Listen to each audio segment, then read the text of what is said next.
Good morning, everyone. Can you hear me? Mahak, can you hear me? Yes. So, welcome to the seminar series of the Ateneo de Manila University Department of Economics and the Ateneo Center for Economic Research and Development. My name is Jeff Tocanes, and I am substituting for our regular seminar moderator, who will be today's speaker. Before we begin, let me just remind you of the house rules. We will let the speaker finish her presentation before we entertain questions. For Zoom participants, kindly stay muted and do not open your video for the duration of the presentation. During Q&A, please virtually raise your hand and wait to be acknowledged. You may unmute and show yourself when asking your question. Participants on Facebook, please post your questions in the comments section.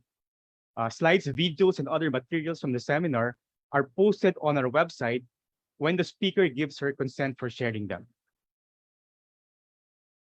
Our speaker for today is Dr. Mahalea Rabago. She is an associate professor at the Department of Economics at Ateneo de Manila University. She was the program director of the 2014 to 2018 USAID Grant Energy Policy and Development Program. She was a former president of the Philippine Economic Society. She received the one UP Faculty Grant Award in Economics for outstanding research and public service in UP Diliman 2016 to 2018, when she was an assistant professor at UP. In 2016, she was awarded the Outstanding Young Scientist in the field of economics by the National Academy of Science and Technology. She earned her BS in Business Economics and MA in Economics from UP, and her PhD in Economics from the University of Hawaii in 2012, where she was an East-West Center Graduate Degree Fellow. The title of her presentation is Adopting and Adapting Competition Policy, Asian Illustrations. Please take the virtual floor, Dr. Rabago. Thanks, Jeff, for the introduction and also for agreeing to be the moderator for this morning. Let me just share my screen and fix my computer. Okay, so can you see it? Can you see the screen, Jeff? Yes, yes. Okay. Good morning, everyone. Thank you for being here with us this morning. The title of my presentation, as Jeff already mentioned, is Adopting and Adapting Competition Policy, Asian Illustrations. This paper or study is actually co-authored with Jim Rumaset from the University of Hawaii, who I believe is already in the Zoom audience, and R.C. Balisacan, formerly with Philippine Competition Commission and is now the Socioeconomic Planning Secretary of the Philippines. Just to make sure that we are all on the same page, let me start with some semantics. Competition policy encompasses competition advocacy as well as laws and regulation concerning anti-competitive behaviors and production structures. Competition law, on the other hand, is a set of enforceable legal rules designed to prevent the abuse of market dominance and anti-competitive behavior and to break down barriers to entry. Competition advocacy promotes a culture of competition as well as consumer interest.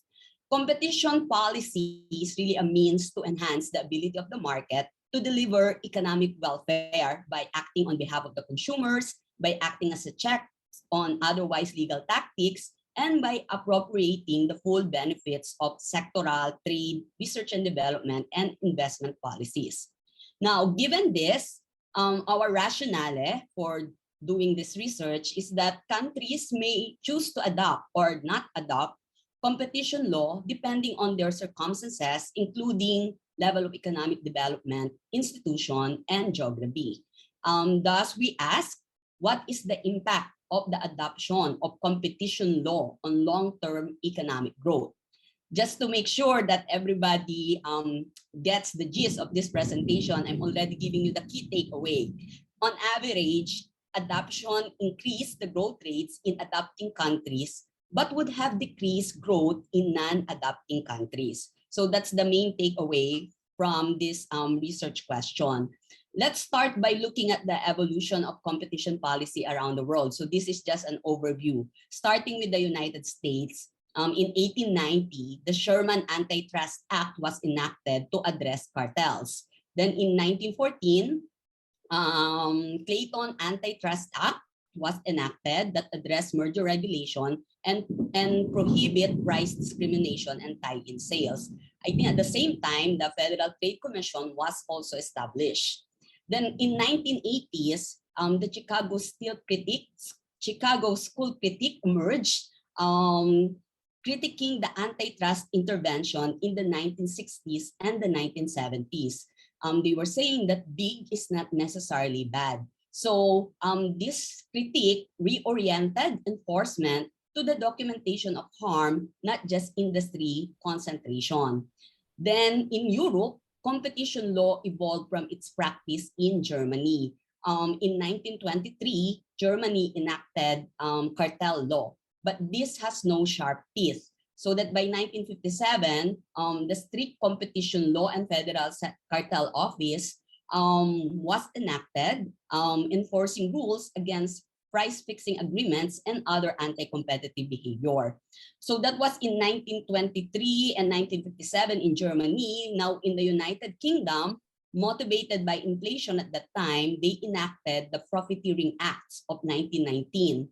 Then by 1948, motivated by unemployment and unemployment concerns brought by the World War II, United Kingdom enacted Monopolies and Restrictive Practices Act of 1948. Then by 1951, buoyed by the role of competition in the US economic success, the 1951 Treaty of Paris was founded. So it founded competition law on the principles of market efficiency and European market integration. So that by 1998, the United Kingdom Competition Act was aligned with the EU. Okay, so such is the evolution of competition policy in the United States and Europe, and we notice that it's intertwined with history and even with the economic and also political history. Now, the number of countries adopting competition around the world has increased. The widespread adoption of competition policy after 1990 was part of the global movement towards greater economic and political liberalization. It's also partly attributed to the rise of trade liberalization, such as countries acceding to the World Trade Organization. Also, recently, we see that pressure from multilateral organization may also help explain the rapid adoption of competition law after 1990. For example, ASEAN member countries are required to adopt competition law regardless of their level of development. Now, back to the question, what's the impact of adopting competition law in long-term economic growth? So this question has been answered previously by several studies, trying to capture competition law or the adoption in various ways. Overall, I've put here some of the studies, but overall, this study suggests that competition and competition policies affect economic development, albeit by varying degrees. Now, the challenge in doing this kind of study, in doing the empirics, is the reverse causation, or in econometrics, there's this problem of endogeneity. What is this problem? On the one hand, the level of a country's per capita income plays a role in adoption and the nature of competition policy. On the other hand, the general purpose of competition policy is to increase productivity and economic growth. We found two studies in the literature trying to address this issue of endogeneity. One is by Borrell and Tolosa. They find that they found a positive and statistically significant impact of antitrust enforcement on total factor productivity. They use the method of three-stage least square, which requires a set of instruments to address endogeneity. Another one is by Bucci-Rossi et al. In 2013. After controlling for endogeneity, they find that their aggregate and individual indices of competition policy have positive and significant effects on total factor productivity. Now, in what follows, we would like to contribute to the discussion in the literature by comparing the economic growth of countries that adopted competition law with those that did not, using a more recent data that include countries, especially in Asia, that adopted competition law. So we constructed a cross-country data from 1975 to 2015 to investigate the effect of adoption of competition law. In the spirit of Barro's growth regression, we focus on decadal average growth rates of countries for the period of 1975 to 1994, 1995 to 2015, 1975 to 84, 85 to 94, 1995 to 2015. Each of this period roughly corresponding to a particular regime. The first period, 75 to 84, is characterized by the post-World War II wave of adoption of competition law. The second period, 85 to 94, was the decade leading to the creation of the WTO in 1995. It also includes the fall of Berlin Wall in 1989, which paved the way for the proliferation of more liberal market policies in formally centrally planned economies. And then the third period experienced two major shocks, the 1997 Asian financial crisis and the 2008-2009 economic crisis. So we collated information on countries that adopted competition law from various literature, and the more recent one using recent country reports. So that our sample, the original sample, is composed of 205 countries, 89 of which have already adopted competition law by 1995. Okay, so with this group of countries and the construction of the panel, cross-country panel data, an examination of the average economic growth of countries using a simple t-test reveals that the mean average growth rate of adopting countries is higher at 2.62 than that of non-adopting countries. And this difference is significant using a two-tailed test. Now, with this, you may think that a simple approach to examine the difference between the growth rates of the two groups of countries would be to include a dummy variable equal to 1 for adopting countries and then simply apply funnel fixed effects. So representing country characteristics as constant within each decade. However, this approach would give a biased estimates. So what we would like to do is to estimate a Barrow-Salae-Martin growth model, okay? And our dependent variable in this growth equation is the decadal growth rates of the GDP per capita for the three periods that we identify. So 1975 to 84, 85 to 94, and 1995 to 2015. In estimating the impact of competition law, the adoption of competition law and economic growth of these countries, we recognize that adoption is endogenous, so reverse causality, the challenge that I presented earlier. So this means that countries may choose to adopt or not adopt competition law depending on their level of circumstances and development. So this suggests that there is a potential self-selection problem in our data, specifically since some of the determinants of adoption may also contribute to economic growth. Okay, so this idea is illustrated in this figure with the log of GDP per capita in the y-axis and time here on the x-axis. Thus, the slope of this line here gives the growth trajectory of the two countries, the adopting countries and the non-adopting countries. So we see a solid and dashed line. The solid line represents the observed or actual growth trajectories, and the dashed lines are the counterfactuals of the growth trajectories of the adopting and the non-adopting countries. So before the time of adoption, this is the time before, A and N, the adopting and non-adopting countries, are on different growth paths. Adopting countries adopted, okay, because doing so increases growth. However, non-adopting countries, okay, had they adopted, okay, these non-adopting countries, had they adopted, it would have decreased growth. So to address this issue of self-selection-based endogeneity problem, we employ an endogenous switching regression by Lee and Trost, allowing for the interdependence of economic growth and competition law. So we test the hypothesis that competition law increases growth rates in adopting countries using this endogenous switching regression. So it consists of the switching equation determining adoption and the growth equations for the two group of countries, adopting and non-adopting. So here is the switching equation where I star is a latent variable, meaning it is inferred and not observed, which determines a country's decision whether to adopt or not competition law.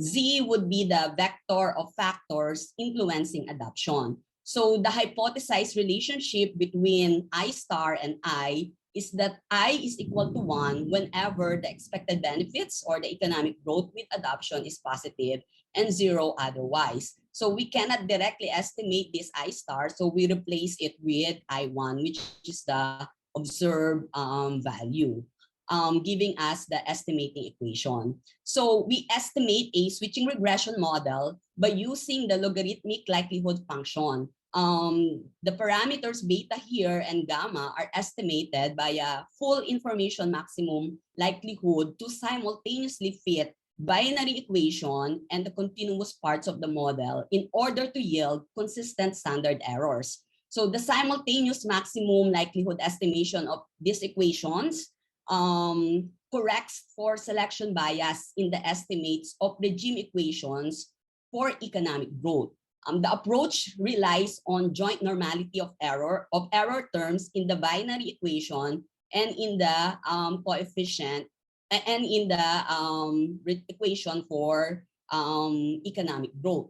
So following Barrow and Salai-Martin empirics, our vector of explanatory variables, the x's here, are categorized into two groups, the initial condition variables and the time varying variables. So these are the ones, okay?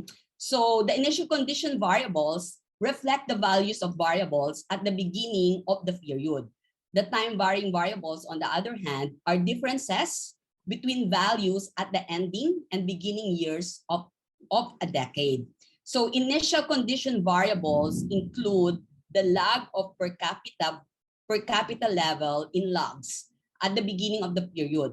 The coefficient of this variable, if you know the literature of the Barrow and Salai-Martin, this is really the rate of convergence from the neoclassical model and the convergence theory of Barrow and Salai-Martin. So this states that the long-term growth of real per capita GDP is inversely related to the initial level of per capita GDP. The other initial conditions include the stock of human capital represented by health, fertility rates in log, and the total average years of education completed among people over age 15. Health capital is proxied by the log of the reciprocal of life expectancy at age 1. Fertility affects population growth. In turn, population growth negatively affects the steady state ratio of capital to effective workers. So moreover, in the neoclassical growth model, higher fertility rates negatively affect economic growth. Now, here are the time varying variables. The time varying variables include the change in economic freedom, its square, government effectiveness, government expenditure, inflation, political freedom, and trade openness. And the data sources are also in the table.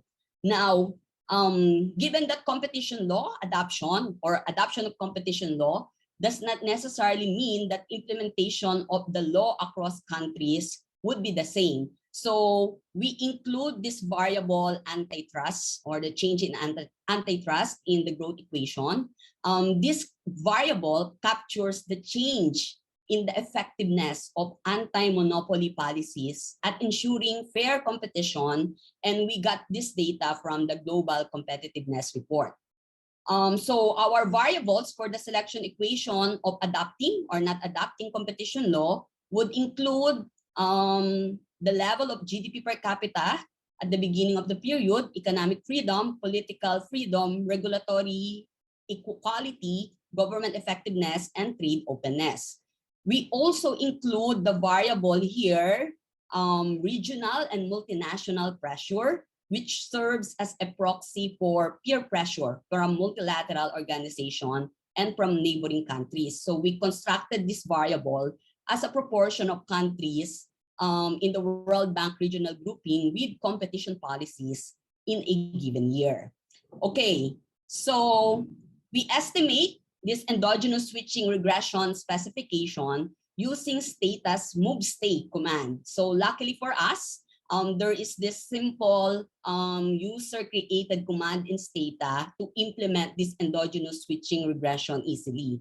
So I also presented here the results for panel fixed effects, but we'll focus our discussion in the switching regression. So column 2 presents the estimated coefficient of the switching equation, whether a country choose to adopt or not. Okay, so we see here that the switching equation, the results show that the variables of lag GDP per capita and the regional multinational pressure are positive and significant at 1% level. These results are consistent with the findings that we had in our earlier paper published in SER in 2021. There are other factors influencing adoption in addition to the level of development. These results also support the observation that pressure from multilateral organization and neighboring countries and the condition of having a competition policy imposed on being a member of regional agreements are important determinants of adoption with using the more recent data. Okay, we now turn to the effects of adoption on long-term growth, looking at the column 3 and 4 here for non-adopting countries and adopting countries. Okay, we see that the estimates of the lag of real per capita GDP are negative for both group of countries. These results are consistent with conditional convergence reported in many studies. The estimated coefficient of the lag of fertility rates are also negative and significant as expected. Okay, among the time-varying variables, the change in economic freedom and its square are positive and negative respectively. Here, both are significant in the growth equation for the non-adopters, but not for adopters. These results imply that increases in economic freedom stimulates growth, but the positive influence diminishes as economic freedom increases. And this also explains why economic freedom variable is insignificant in the growth equation of adopters.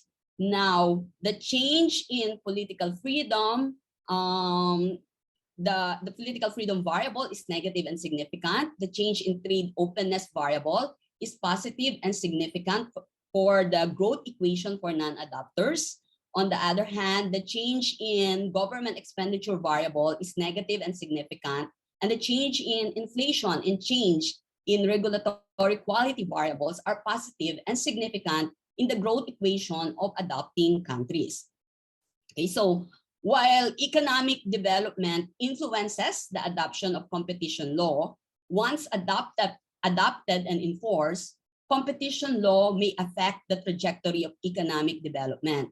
Thus, we include the variable antitrust in the growth equation to capture the effectiveness of anti-monopoly policies in ensuring fair competition after considering endogeneity in the decision whether or not to adopt competition policy. The estimated coefficient of this variable is significant for adopting countries only as expected, but not for non-adopting countries. Okay, so now back to our research question. What is the impact of adopting competition law on the long-term growth of countries that adopted or those that did not adopt? So we now compare the income growth of adopting and non-adopting countries by examining the conditional expectation treatment effects as reported in this table. The average growth rates of GDP per capita of adopting countries is 2.45, and for the non-adopting countries, those that did not adopt, is 2.33. But comparing these two numbers is misleading. What we should be comparing is the actual growth of adopting countries versus its counterfactual, meaning what if it did not adopt. So meaning we compare these cells A and C. We see that adoption increased growth in these countries by 0.14 percentage points. On the other hand, comparing the actual growth, okay, of non-adopting countries with its counterfactual, it shows that that estimated growth would have been lower by 0.42 percentage points had these countries chosen to adopt. Okay, so these results suggest that pressuring countries to adopt competition law may be counterproductive. First of all, a country may have little interest in enforcing the law, as seems to be the case in Bhutan, which only adopted competition policy but not competition law. Second, to the extent that pressure to adopt are made, they may do more harm than good. Okay, so we see here that that's the main lesson or main results that we are getting from this empirical analysis. Now, focusing more on Asia, because the title said with Asian illustrations, we see here the long road to competition in Asia. Brushing through again a little bit of the history, the first instance of competition law in Asia actually occurred in the Philippines in 1925 as part of its legal framework under US occupation. Japan formally introduced competition policy with the legislation of anti-monopoly law in 1947. Then we have South Korea and New Zealand enacting competition laws in the 1980s. And then Thailand here and Indonesia in the 1990s. And then more countries in Asia and the Pacific followed suit in the current millennium. The latest additions include the Philippines, Brunei Darussalam, Lao PDR, and Myanmar. Okay, as of 2020, there are already 20 countries in Asia and the Pacific, including Australia and New Zealand, that have competition laws in place. Cambodia and Afghanistan have already drafted their competition law. As I've said earlier, Bhutan adopted competition policy instead of competition law after considering its capacity to enforce competition law. Like in the US and Europe, the evolution of competition policies in Asia have been intertwined with economic and political history. While competition policies in the Asian region had been largely borrowed from the United States and Europe, Asian nations have their unique government systems, legal systems, business practices, institutions, and culture. Okay, so we review the experiences of South Korea, Philippines, and Thailand. We chose these countries to illustrate the spectrum of influence and force of competition laws in Asia. Okay, let me start with the one end of the spectrum, which is Korea. The Monopoly Regulation and Fair Trade Act of 1980 was enacted in 1980, and the country is actually considered as a model of economic cooperation. The law was put in place in 1980, and it was followed by the creation of the Korean Fair Trade Commission in 1981. There were amendments of the law up to the 1980s because initially it had limited success during most of the 1980s because back then, industrial policy continued to favor selected industries, retarding new entry and suppressing the exit of incumbents. But now, South Korea is seen as one of the strongest enforcer of competition policy and law. Now, until recently, Thailand has been at the other end of the spectrum. Its Trade Competition Act, BE 2542, was legislated upon the initiative of the Ministry of Commerce in 1999 after the 1997 People's Constitution took effect.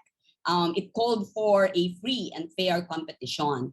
Thailand's Trade Competition Commission was responsible for implementing the law. Despite the relatively high industry concentration observed in Thailand, TCC failed to punish a single violator. The failure stemmed largely from TCC's lack of independence. Its chair, a politician, is also the Minister of Commerce. This widespread recognition of the TCC's ineffectiveness led to the passing of the new Trade Competition Act in 2007. And the new TCA created the Trade Competition Commission of Thailand. So there's a new law already in Thailand. Now, in between these two extreme cases that we thought of is the Philippines. It has only recently enacted its competition law after 4 decades of attempts. The Philippine Competition Act of 2015 created the Philippine Competition Commission, an independent quasi-judicial body mandated to promote and maintain market competition. The PCC is seen as a model for young competition agencies, and hopes are high for it to become one of the strongest in the region. The Philippine Competition Act, the law, provided a transitory period for 2 years to allow businesses and industries to make voluntary adjustment and reforms in the way they conduct their business, so that the law took full effect in August 2018.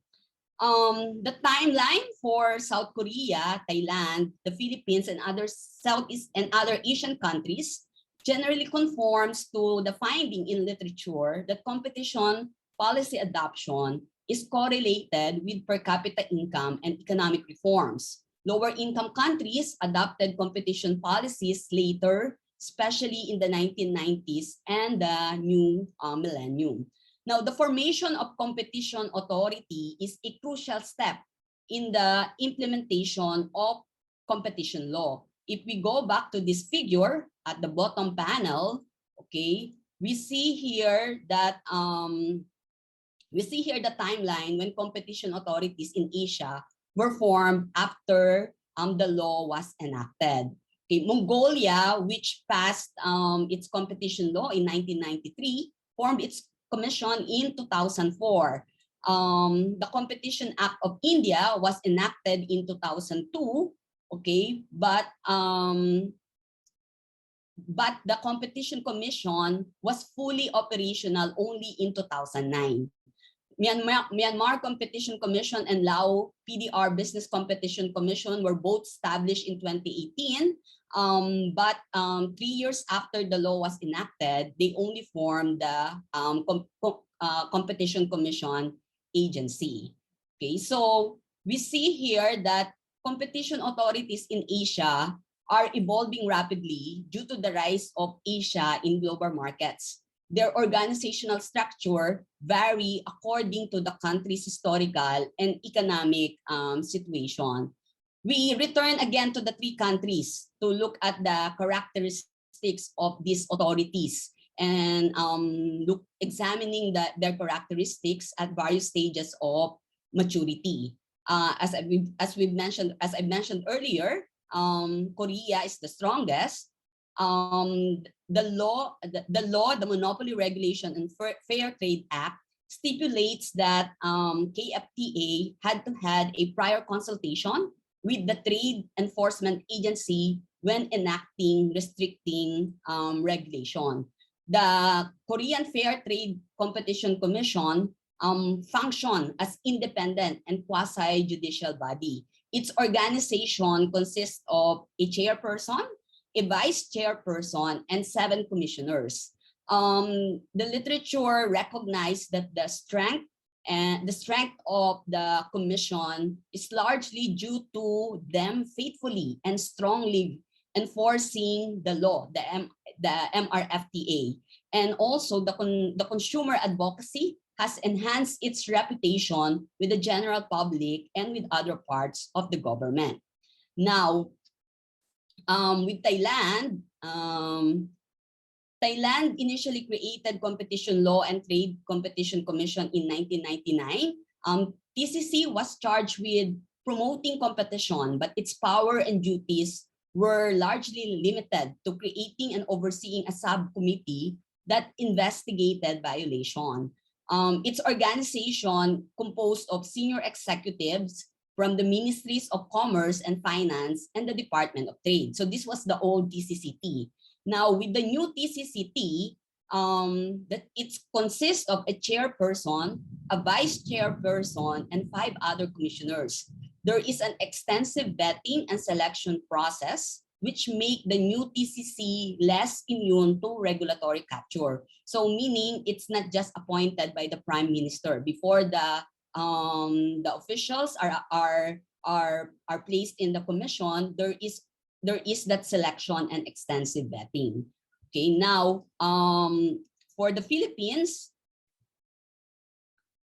the Philippine Competition Act prohibits 2 forms of anti-competitive agreements and behaviors. The PCC is independent quasi-judicial body. Its organization consists of cabinet-level chairman and 4 other commissioners.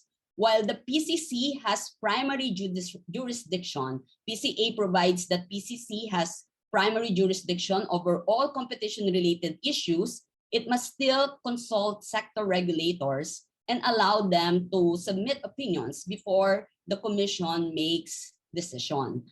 Okay, so we see from comparing these 3 countries, South Korea is one of the oldest authorities and relatively a strong one. The young authority in the Philippines, relative to the old authority in Thailand, appears poised to become strong relative to its cohort.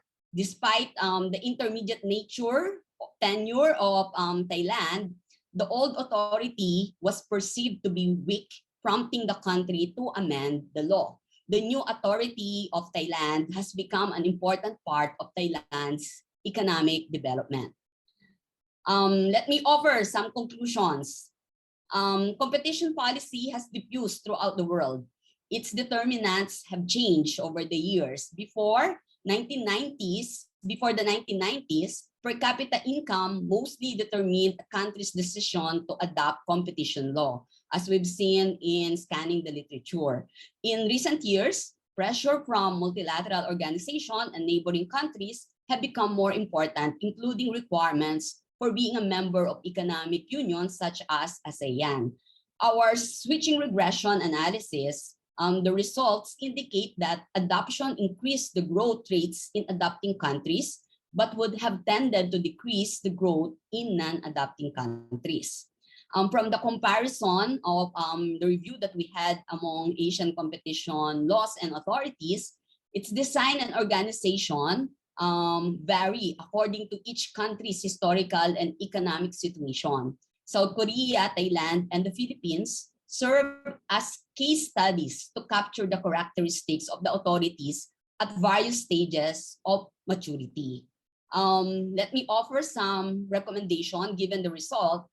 Since adoption can negatively affect growth, countries should not be pressured to prematurely adopt competition law. Instead of pressuring them to adopt, probably it's good to perhaps have a discussion or an explanation of the advantages, but let the countries decide. There still may be a need for more limited international or regional agreements, especially regarding coordination of competition policies towards multinational corporations. This we have seen in the case of Grab exiting Asia, in the Philippines and also in other Asian countries. International coordination need not involve policy uniformity. As Roderick noted, harmonization cannot be achieved by everyone playing the same note. So with that, thank you very much, and I look forward to discussion. For comments and suggestions that we may not cover during the Q&A, you may contact me in the various platforms shown in the screen. Thank you. Thank you, Maha, for the presentation. We now open the floor to questions and comments. But before you ask, kindly briefly introduce yourself and your affiliation before asking your question or making your comment.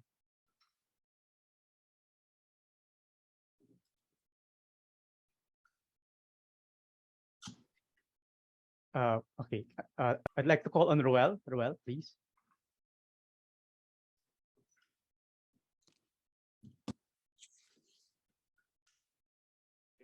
Hi, good morning. Sorry, having difficulty unmuting. Thanks, Maha. I learned a lot from this presentation, and I'm brushing up on my endogenous switching regression theory. But I'm sorry, I also missed the first few minutes because of setting up my Zoom in this desktop. Anyway, I missed the first few minutes where you may have discussed the conceptual framework because you focused on growth, no, following Barro, Salai, Martin. Although growth is not one of the major indicators, I guess, to gauge the success of competition policy. We have other indicators as well, such as consumer welfare. So it might even be unfair to judge the efficacy of a competition policy solely on a growth, no? The history of South Korea, which you mentioned as a case study, is quite interesting. They enjoyed a period of rapid growth. Their rapid growth decades were basically over by the time they went seriously into competition policy. Although arguably, the inability to enforce competition policy early enough could have possibly complicated their financial situation in the 90s and led directly to the Asian financial crisis. So again, no, it's not necessarily growth that we're looking at when we're enforcing competition policy, but maybe good governance or consumer welfare or more competitive wages for labor and so forth. Jeff, I'll answer. Yes, Maha. Okay. Thanks, Ruel, and thanks for attending. Yes, you're right. Actually, as I've presented, some of the literature have already addressed this question or tried to address this question. And you're right that it's not just growth. Some are looking at the effect of competition law on productivity growth, the independence of competition agency on economic growth, and several others creating their own indices, to capture the implementation of competition. The enforcement of competition law and policies in the various countries. Yes, it's not just growth, and you're correct. But we in this particular analysis, we chose to focus on growth because we think that adoption of competition law may also impact growth. But of course, we said that adoption also depends on the level of economic development. So that's why we try to address the endogeneity. You're correct. So we're not saying that it's only limited to growth, but it can affect growth. That's what we're saying. Okay, thanks. Other questions or comments? Okay, while waiting for others to raise their hand, I have a minor comment. When you showed your summary statistics earlier, it's not actually clear how many countries enter into your regression because you showed the summary statistics for all the observations for which the data is available. But actually, when you do the actual regression, only the countries that have observations for all those variables will come in. So they will be much smaller than the 550. So I think for your future presentations or for your paper, you have to give the summary statistics for the actual countries and observations that are used in the regression. Yes, thanks for that, Jeff. I think I was showing it, but it did not fit my slides. You're correct, no? It's 241, I think. So it's much smaller, or less than the 205 that we had originally. 241 observations, but that's panel data. So in terms of countries, maybe A third of that, no? Yeah, Let's yeah, say you have three. yeah, three yeah. cases. Because depending on my specification, some would drop. Okay. Any other comments or questions?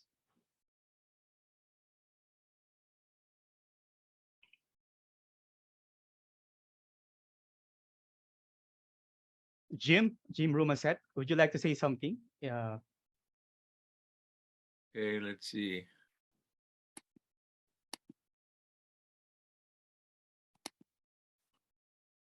Am I there? Okay. Yeah, very nice presentation. I was confused about one thing, which is funny because I'm listed as co-author. So if you look in the conclusions, maybe you can show that. Can we show the conclusions? Wait. Um, okay. So we see here the results indicate that adoption increased growth in adopting countries, but would have decreased growth in non-adopting countries.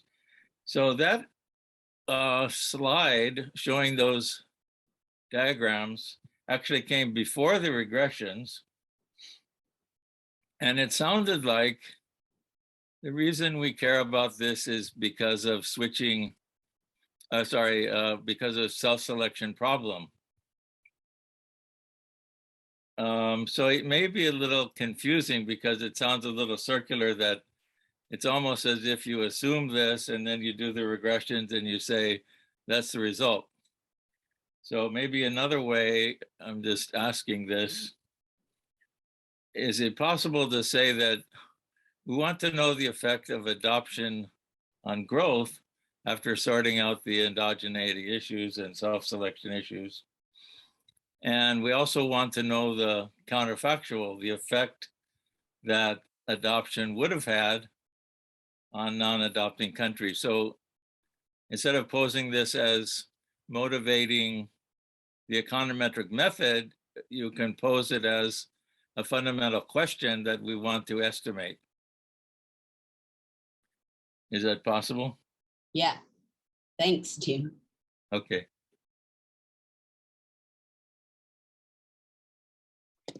Any And other the other- questions or comments? The Sorry, other sorry, one Jim, was, yeah, in the conclusion, since there's an endogeneity problem and you say, well, the causation goes both ways. So in the end, in addition to saying the effect on growth, you could also say, what's the effect of growth on adoption? So you have your conclusions on both sides. Okay. Yeah. Thanks.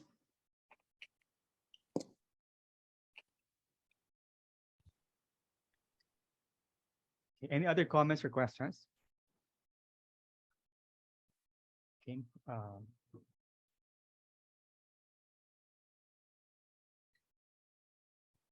Let me just check if there's any question on Facebook.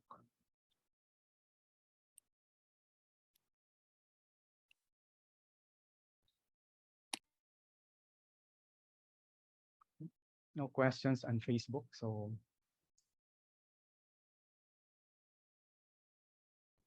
I'd like to say also, Jeff, I think I missed mentioning that the study investigates or provides a preliminary exploration into the nature, causes, and consequences of competition policy. As a continuing agenda in this line of research, we are right now conducting a survey among competition agency that would explore the the nature, conduct, and performance of competition agency. So we hope to be able to share that as well in due time. Specifically looking at the competition agencies in Asia. thanks, Maha. So last call, questions or comments from our Zoom and Facebook participants? Yes, Jovi. Yes, thank you so much. I'm Jovi Dakanay from the School of Economics of University of Asia and the Pacific. Thank you so much, Maha. It was an excellent presentation. I really learned a lot as well.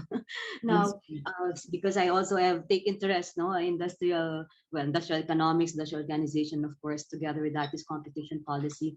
So I just would like to ask if what is the implication of the importance of growth, meaning the contribution of growth, no, as regards adopting a competition policy, no, with respect to the way we analyze perhaps anti-competitive behavior, if so. No, the reason I ask that is that the usual arguments, no, of industrial organization is that there are industries wherein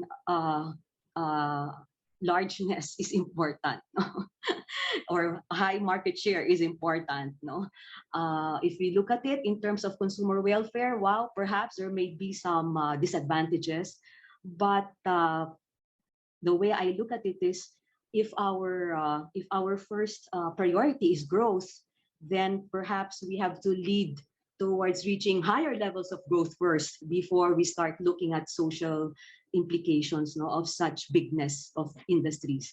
It's just a guess on my part. So in effect, the question is, are there implications as regards priorities of growth as regards the way we look at anti-competitive behavior? Thanks, Joby. That's a good point.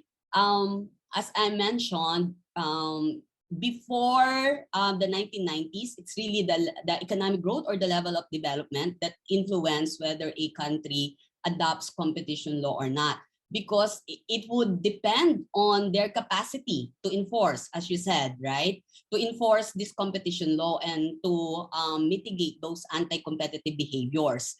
That's the experience that's the lesson that we are seeing from Bhutan. Even though there's a pressure for them to adopt competition law, meaning to enact comprehensive competition law, they just decided to have competition policies because they recognize, given their level of development, that they wouldn't have the capacity to enforce such law. But they would like to have competition policy. In the beginning, I defined the different semantics that competition law encompasses both competition policy encompasses both competition law and competition advocacy. So having not adopting a formal competition law does not mean that you don't have competition policy, as in the case of Bhutan. So they're considering that level of development. As you said, depending on the level of development, it may be hard for them to mitigate anti-competitive behaviors, but with competition policy in place, they may be able to do so.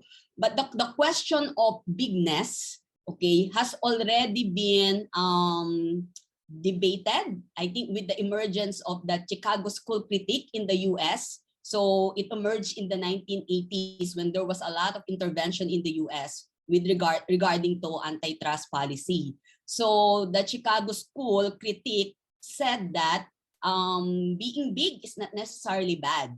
So this whole school, okay, influences the way antitrust policies are examined in the US. And I think it also spread around outside of the US. So it reoriented the enforcement authority to not just look at industry concentration, because they said bigness is not necessarily bad. So they first have to document the harm that's being done. And from our survey of competition agencies, we are not yet done with the survey, but we see that they're trying to document first whether there is harm in having a merger, because that would create a concentration in one industry when two companies agreed to merge or combine their assets and their businesses. So they would first document whether there is a harm done in combining or in merging before they can decide whether it's a whether it's anti-competitive or it would lessen competition. And this is also written even in the Philippine Competition Act, documenting or examining whether a merger would decrease or lessen competition in the industry. And that would determine whether a merger would be approved or not. Okay, yeah, thank you so much. Thank you. Thanks, Jovi. Yes, Luigi. Hello, ma'am.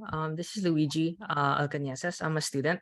And my question is, do you think that there is a distinction between positive and negative pressures from multilateral institutions? And if that is accommodated in the data or in the study? Because I was just thinking if multilateral institutions can employ these pressures in different ways, like a conditional loan, for example, may or may not be detrimental in certain instances for different countries. So how do you think you could determine if this distinction exists, or does this distinction not matter because all pressures from multilateral institutions might still be productive or counterproductive for like as your study mentions?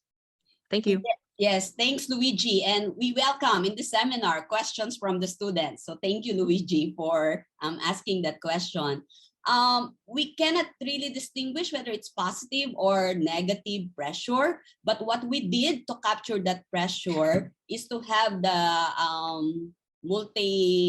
is to construct a proportion of countries in a region that have already adopted competition policy. So it serves as a proxy whether a country would be pressured from having its neighbors already adopted. There is no way for us to capture in the data the kind of pressure that you were thinking of, but we discussed in the paper, like for ASEAN, especially with the recent blueprint economy for ASEAN in 2025, if I'm not mistaken, it requires member ASEAN countries to have competition policy in place for them to be able to be a member country. But like what I mentioned in the recommendation, we may not need a uniformity of laws, but still a limited coordination with regards to how Asian countries would address competition issues regarding that concerns the region, like what happened with Grab. Grab exit the Philippines, and it also exited other countries in Southeast Asia. But each competition agency deal with its concerns only in its jurisdiction, meaning in its country. So there has to be a active coordination among the competition agencies to be able to address such concerns in the region. So maybe you can look at that when you do your thesis or when you pursue your graduate study in economics, Luigi. Maha, did you mean Thank you, ma'am. did you mean Uber? Uber ba? Not Grab. Uber. Uber, Sorry. Sorry. Wala na kasi tayong Grab.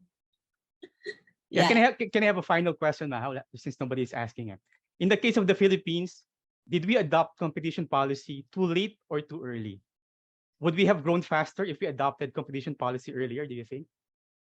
Well, I can only surmise, perhaps, right? Because the law was the drafting of the law started way before. It took 4 decades for it to be passed. And why is that, you would ask, right? Of course, it's the political economy with regards to the passage of the law, because it would really, I guess, intervene or be in conflict in the businesses of this of the large corporations, as they would think. But as I think PCC is always saying, the Philippine Competition Act is promoting welfare, and it should be looked at friends of the businesses and not as an enemy, because they're trying to facilitate competition, which is good for both the business and also for the consumer. Okay, thank you. John Cleopas.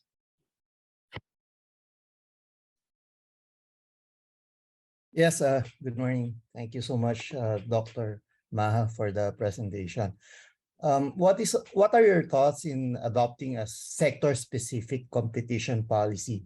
Is it a model that we can adopt um, in developing that particular sector, like, for example, the power industry?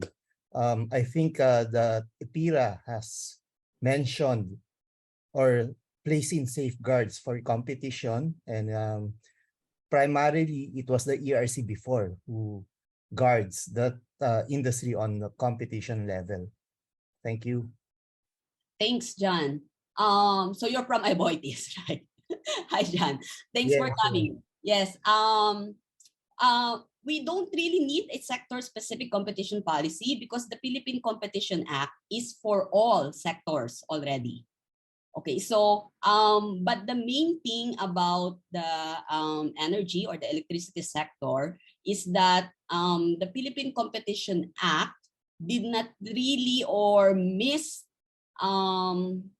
amending or specifically saying all of the items in EPIRA so that now there is a seemingly conflict between the mandate of the ERC and the mandate of Philippine Competition Commission with regards to who holds the jurisdiction in electricity, in matters of competition in electricity industry. So that some of the cases, if I'm not mistaken, are already with the Supreme Court, and one of the rulings said that this the competition-related issues belongs to the PCC. In one case, I'm not sure which particular case. So now there's also talks that the cooperation between the Philippine Competition Commission and sector regulator, and that includes ERC. I know that during you may have seen this in the news when there was this alleged collusion among the power generation, right, during the summer when we have brownout because of the alleged coordinated shutdowns of power generation. There was a coordination among PCC, ERC, and DOE with regards to that investigation. It's still not yet finished. So we see that, we see that coordination and cooperation. So hopefully, in the SONA of the president, he specifically mentioned EPIRA and even the natural gas industry to be one of the things to be looked at. So maybe we will see an amendments of EPIRA, and this issue, whether the competition, on whose jurisdiction competition-related matters should be addressed, whether it's PCC or ERC, would be addressed in the coming amendments, if we will see one. Thanks, John. Thank you so much.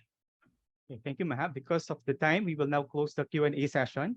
And before we completely close the seminar, just some announcements. So we would like to invite everyone to our next seminar with the title Mandatory Credit Allocation and Government Guarantee. Our speaker will be Dr. Luis Dumlao.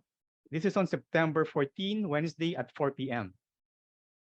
And just a reminder, if you want to access materials from previous seminars, and including this one, please visit the department's website and go to the link on the seminar series.